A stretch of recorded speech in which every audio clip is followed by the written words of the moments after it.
Hey guys, how you doing? It's Mr. Fuzzy Leg, and welcome back to another Super Smash Bros. Ultimate minifigure video. And today we have another big one, and this time it's number 3, Link, number 4, Echo, Dark Samus, number 10, Ness, number 11, Captain Falcon, number 16, Sheik, number 17, Zelda, number 67, King K. Rool.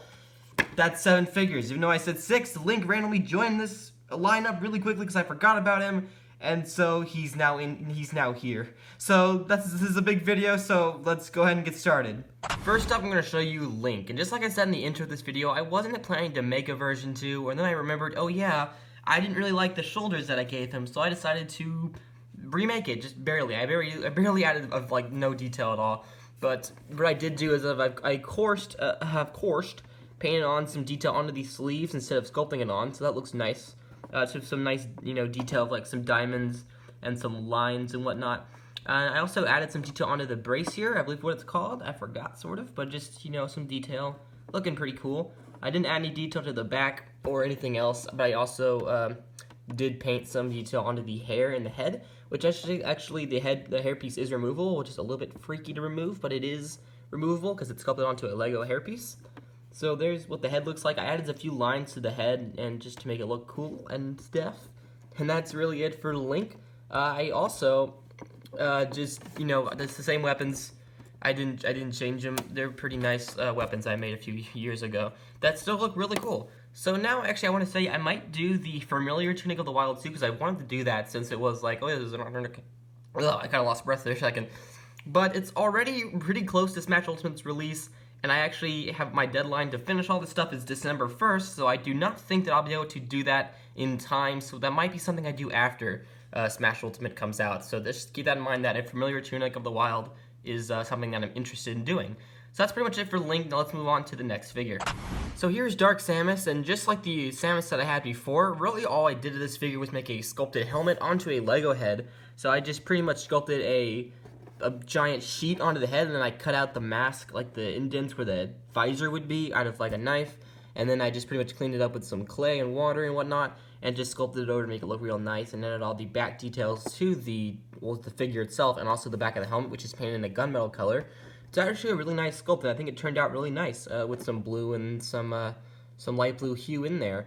But that's really it for Dark Samus. I didn't do anything else to the figure unlike the original. I didn't add any detail to the cannon. I didn't add any of the detail besides like some of the back painted work. But that is really it for Dark Samus. Not much to talk about besides that new sculpted helmet. So there he is. She is. Bleh. Is it he or she? I don't know.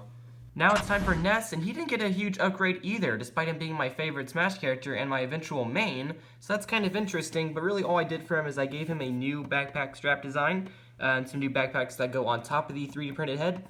That's really it. I also repainted the hat, I did a new red, and of course if you haven't seen this hat, I'll definitely leave a link down below where you can purchase it from the Sheik account. I forgot the name, but it's a nice 3D printed hat. And I know I'm going to get some comments about my Mario head, so please shut up. But anyway, that's really it for Ness. I also painted on some back detail onto here as well. And of course onto the shoes, as I missed out on those the first time. So that's pretty much it for Ness, and it's a nice upgrade to my original version. Now here is my third Captain Falcon that I've made, and I think he turned out pretty good. So things that I did for this one was, of course, I used the helmet idea that Connor, I forgot how to pronounce your name, but it's on Instagram. He has a really awesome Captain Falcon, and he used the Series 17 Spaceman, I think, Lego minifigure, and that had a really cool Captain Falcon helmet. It had some, detailing to the top, like a fin, and also some antennas, but I chopped those off and sanded them down to make it look like this. So that's pretty cool. I also sculpted on a new scarf for him that looks better, and just repainted the face. I also did some more detailing to the boots and to the sides of the boots, and I did all of that back detail, which I've been procrastinating for so many years. But I finally did, and I even got it to say Blue Falcon on there, if you can see it. So that was very tedious of a process, and this little color piece is actually glued onto the head itself, so that's really cool. But that's pretty much it for Captain Falcon. I also sculpted this piece onto him, so that's a new sculpted piece that was sculpted onto a visor that I cut up. So that's really it for my third Captain Falcon, and he's a very nice minifigure.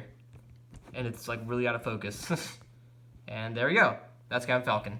Now here's Zelda, and I actually really like the way she came out too. Just to show you what I did with this figure, I pretty much made a brand new torso for her because the original one didn't look the best.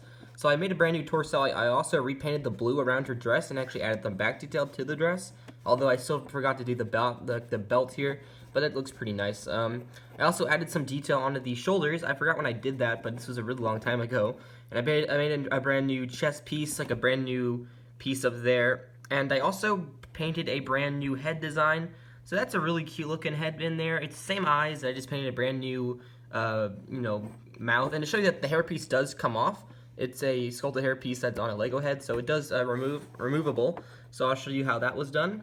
Just a nice sculpted head, and it even has some hair detail, like some of the back detail, show that into focus. So yeah, it's just a bunch of circles pretty much, and then sculpted.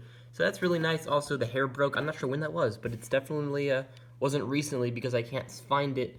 The part where it fell off on the stage. So I don't know when it was. I guess I'm going to have to fix that if I really care, which I do a lot for some reason. But yeah, just some nice belt details and some nice details down here. And it's a really nice little figure.